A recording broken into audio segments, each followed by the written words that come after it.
If you want to find the right girlfriend, life partner, or wife, you will have to convey your intent clearly. So many men lose out on second, third, or fourth dates, or even in the initial stage of the interaction with a lady, because they get friend-zoned, because they do not convey their intentions honestly. So here's my invitation for you. If you want to be a more effective communicator, you have to become more honest. One of the ways to become more honest is to remove the filters and actually establish a frame of intimacy early on in the conversation. Let's take the situation of a date, for example. You're on a date and you're not escalating, you're not building intimacy in a verbal or non-verbal fashion. You're holding back. You're kind of only expressing yourself halfway, because as long as I'm nice, as long as I'm only nice and friendly, I couldn't possibly get rejected. And you are right. The probability that you're going to get an outright rejection is a lot lower if you convey your intent very, very clearly. But the problem is you're entering the relationship with a false premise. She might actually, well, if you're on a date together and it comes from an online dating app, she'll know what's up. But if that's in the initial interaction, and some men actually manage, trust me, I've seen clients from 29 countries from all around the world, they actually manage to get friend zoned on the date. And even if she may not friend zone you on the date, she might lose interest. So yes, you might not get an outright rejection, you might avoid a little tension, a little conflict perhaps, because a rejection is a form of conflict, if you do not convey your intent clearly, but you'll never be able to attract and keep the right type of woman. And most likely, it's not that you're at a 0 of 100. Let's say there's a scale from 0 to 100 in terms of how much you convey your intent.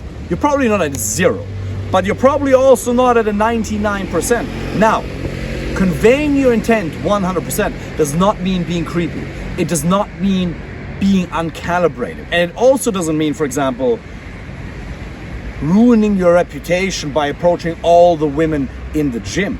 So it's very, very context specific. But let's stick with the example of the date first, and then we're going to talk about the approach and various different contexts thereof in a second. So if you're on the date, you will have to use your words, the content of your words, as well as physiology and physical contact to build a degree of man to woman connection. It's absolutely important.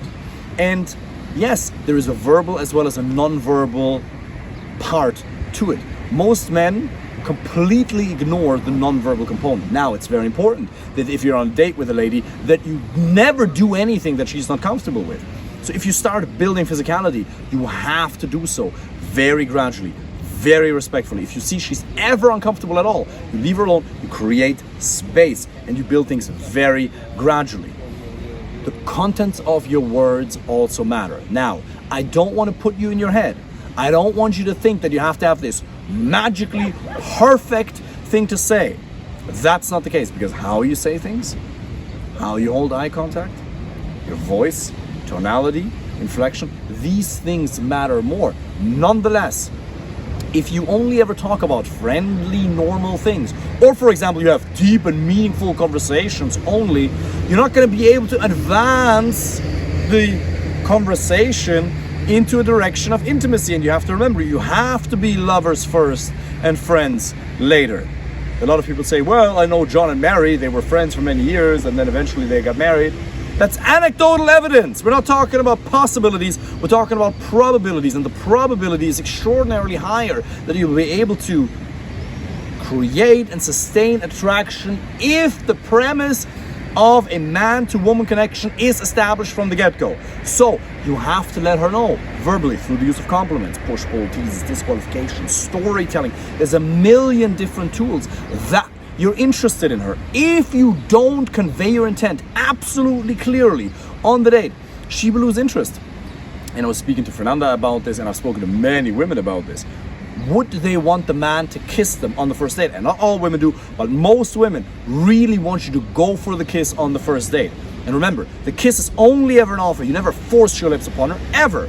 But after building a man to woman connection, in a calibrated fashion, in a respectful fashion, you then offer her the kiss after an hour or 2 hours on the date. It's absolutely important, because otherwise she might even wonder whether you actually like her or not. Because remember, just because you met her for a date, that doesn't mean she's going to want to meet you for a second date. And there's a million blind spots you currently have, not a million, it's maybe 15, 17, 22, 70 blind spots you currently have in your communication that contribute to that. But one of them is a lack of intimacy and emotional impactfulness. If you want to increase the probability she's going to want to meet you again for a second, third, or even fourth date, you want to create a high degree of emotional impact. Preferably a positive one, obviously a positive one, because you can be very emotionally impactful in a negative way. Women have gathered a lot of negative reference experiences over their life because men just don't know how to present themselves. And chances are, if you're a man with a successful career or your own business, you've made that a major focus in your life, and you have not yet developed the ability to communicate your personality authentically and effectively. You have not studied this area, but you can. And once you take it more serious, once you learn to present yourself in a more effective fashion, you're going to be able to give women a much better positive reference experience. So always offer her the kiss at the end of the date. So that's the context of the date. You've got to build intimacy verbally as well as non-verbally. If you want to learn how to do all that in detail, apply for a free initial consultation call with a link underneath this video or wherever this podcast episode may be posted. Now let's talk a little bit about the initial approach. And again, you don't have to approach women in real life if you want to find the right one. You can simply use online dating. You can just use Tinder, Hinge, Bumble, Match.com, Facebook dating. You can use a variety of dating apps, build them effectively, learn to text to get enough dates. It's fine. But I would always encourage you to develop the skill set of meeting women in real life, because it'll help you on your date, and you'll develop a degree of confidence most men don't have. Being able to approach a woman on a beach like this. By the way, I'm in Malaga. There's a lot of women at the beach. Nobody approaches. They're there. They're very open to talking to people, to the right type of people, in a respectful way, obviously. But nobody does it. It's a blue ocean strategy at night in bars and clubs where most of you probably don't want to go anyway. Women are being hit on quite a bit. It is a fun place to go, but absolutely not necessary. But during the day, in a Starbucks, in a shopping mall, in a gym, women aren't being approached. I'm going to talk about the gym in a minute. If I should forget the gym, by the way, I already have a reel on my Instagram where I talk about the gym strategy in detail, so check that out. But women are barely ever approached during the day. So thereby, simply by doing it, simply by developing the skill set of starting a conversation, hooking her interest, exchanging contact details, meeting her for a date, you're doing something 99% of men aren't able to do. And remember, this goes way beyond you. You're going to impact generations. Someday you'll be able to teach your son how to do this. Developing the skill set of meeting women in real life is absolutely amazing. It'll fill you with a degree of confidence that you cannot fake.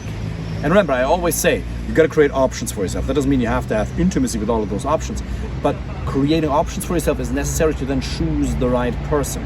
So if we talk about the initial approach, a lot of men, again, same as on the date, they only convey their intent a little bit. Excuse me, 2 seconds. You wouldn't want to talk to me, would you? Excuse me, 2 seconds. Hey, excuse me, hi. Sorry, I saw you, you're really cute. I had to come and say hi. My name's David, who are you? Excuse me 2 seconds, I saw you and I really like your posture. I had to come and say hi. Excuse me 2 seconds. If you're in Malaga, you can first preface it with, sorry, do you speak English? Amazing. Que guapo eres, cojones. You can say some silly things, I don't even speak Spanish. Excuse me 2 seconds, I saw you and I really like your outfit. I had to come and say hi. I probably would have regretted it for like 2 or 3 minutes if I didn't come speak to you. What's your name? And then you build the man-to-woman connection. Then you create the hook point, you move things forward. There is a structure to this. But if you have to want her to stop. You have to be okay with feeling the tension. And a lot of us men, we aren't trained to embody the archetype of the lover. Remember, there's 4 archetypes, well, there's many more, but in the book, the king, warrior, the magician, the lover, the aforementioned archetypes are represented. And chances are, if you're doing well in your career or your business, you've already established the warrior. The warrior is the one who makes things happen with discipline, who doesn't fatigue. Difficult times, you know how to motivate yourself, you get shit done. It's the discipline, it's the ambition, it's the raw fighter in you. And it's amazing. And that's the base. A lot of men lack warrior energy. But there's more than that. There's the king, and then there's the magician, but right now there's also the lover. And again, there's always a mature version of each archetype and an infantile version, an unhealthy version. And one of the shadow sides, or one of the characteristics of the shadow side of the lover, is somebody who gets attached and needy. And I've spoken about neediness at length, but there's a big difference between love and neediness and desire. So you don't want to experience that neediness. But if you come from an abundant place, you truly love, or you allow yourself to feel desire, but you also love. Let's maybe talk about that for a second. Love is this idea of giving. You just want to give. If you really love someone, it has nothing to do with neediness. You just want to give. You want to see your dog be well. You want to see your parents do well. You want to see nature do well. You want to give. You want to contribute. That's true love. Now, neediness is, I need this person. I can't stop thinking about her. The bitch-ass emotions. Stop that. Stop that. It's unnecessary. This is not love. You've been conditioned to think that neediness is love. It isn't. It's the furthest thing from it. And then there's desire. Desire isn't what we've been trained to allow ourselves to feel. We've been told that it's something bad. You gotta hide your emotions. And remember, one of the jobs you have, one of the many jobs you have on the date, is to convey a variety of different facets of your personality on the date. And yes, being nice and kind and courteous is definitely one aspect of your personality that women want to see, but it's only one. Intent is also one. And when you convey intent and you feel it, she will sense it. Because remember, there's something called mirror neurons. If there's rapport, she will feel what you're feeling to an extent. I don't want to say that I know how mirror neurons function, but from my bro science understanding, you embody certain emotions, then her unconscious scans your body language. She unconsciously imitates your body language, there's micro signals, and thereby she's able to detect what you're feeling. I may be completely wrong with that, and I actually have no idea how mirror neurons work, but the fact of the matter is they do. And you've experienced it yourself, haven't you? When you just kind of have a sense for what the person is going through. You know that emotions, strong emotions, are addictive. If you want her to feel certain emotions, can't control that obviously, but you can influence it by feeling these emotions first. So you have to allow yourself to get in touch with the lover inside and understand that there's a lot of social conditioning that teaches the shadow side of the lover, the needy side. Never mind, I'll find someone like you. Or one of my favorite singers, Ed Sheeran, he's so awesome, but he has the song Before You Go. Before you go, was there something I could have said to make your heart beat better? If only I'd known you had a storm to weather. So, before you go. And by the way, I apologize for the horrendous singing, but singing is actually a very powerful exercise to develop your voice. Because if you're restricted vocally, you will be restricted in your emotions. But point being, there's a lot of social conditioning weighing on you. 30, 40, 50 years of life, social conditioning weighing upon you. And while these songs by Lewis Capaldi are truly beautiful, and there's moments where we should allow ourselves to feel them, if we listen to it too much, we condition a weak, beta, bitch ass mindset. It's really true. Don't get hung up on the term beta. It's just a weak, needy mindset where we think we need one particular individual to be happy. There's 4 billion women in the world, 400 million women in the right age bracket for you. There is an abundance. And if you ground yourself in abundance and you allow yourself to connect to the lover within, you'll be able to convey your intent in a different manner. She should feel that you mean business. There should be zero doubt in her mind that if the conversation is to continue, it will be of intimate nature. She can opt out at any point in time. If she's uncomfortable at any point, you respect it immediately and she can opt out. That's fine. But you can really make the decision to never get friend-zoned again. If you decide, I will never get friend-zoned again, you'll never get friend-zoned. You can absolutely get rejected, and you will. Every man who puts his ass on the line, who goes out there, will get rejected a certain percentage of the time. And it's important to learn how to deal with that. It's one of the most important things that I help my clients with. Because if you're not okay with getting rejected, you'll never be able to expose yourself to a sufficient amount of potential partners to then create options, to then choose the right person from. So here's my offer. Get in touch with the lover inside. Convey your intent absolutely clearly. And before I end the video, I told you I was going to talk about the gym. Very important. Conveying your intent does not mean, so if you approach somebody in a Starbucks or in a shopping mall, you can be quite clear with your intent. Straight up, off the open. You establish premise of the open, technical language. You establish intent, man to woman connection, off the open. In other words, you give a compliment straight away. Okay, there's a lot that follows after, but you do it straight away. In the gym, you can't do that. In any social circle, you can't do that because you have a reputation to manage. So you can't be the kind of guy who just approaches women all the time, because that makes you a taker. And what you want to be in life is you want to be a giver. After all these years, the sun doesn't say to the earth, now you owe me. I was listening to some Wayne Dyer and he was talking about it. It sounds a little bit random, but it's so beautiful, isn't it? After all these years, still the sun does not turn to the earth and say, now you owe me. Because the sun is a giver. And you want to be a giver, right? Whenever you enter any particular social circle, you should ask yourself, how can I contribute value? Are you going to take value from any social circle? Of course, right? But you should always give way more than you ask. If you can, it's a really empowering principle for male friendships, for business relationships, and you're already doing that very well in certain areas. That you give a lot more than you take. Same is true here. But that's the meta principle. Now, how does that manifest at a technical level? In the gym, you have to be the social guy. You can't be the kind of man who just goes, intent. David says I'm supposed to convey intent. Woman, I like your ass. Squat in front of me. Beauty. That's ridiculous. So what you can do in the gym very practically is you walk up to her and you say, excuse me 2 seconds. Would you mind taking a quick video for my Instagram story? Or if you don't want to post it on your Instagram story, you can just say, sorry, if she's working out next to you, if she happens to be working out next to you, which you can kind of strategically make happen, by the way, don't interrupt her in the middle of the set. You ask her, sorry, would you mind taking a quick video so I can check the form later on? She takes a video, and then you throw out a couple of random comments, you see if she's into it, you have a conversation, you build a little bit of traction, 1, 2, 3 minutes, then you ask her, excuse me, you're probably on Instagram, right? Okay, awesome, you connect. And then via Instagram, texting framework, and then boom, date invite. Very efficient. But I'm basically using the gym analogy as a counterpoint to intent. You have to know when to convey intent clearly and when not.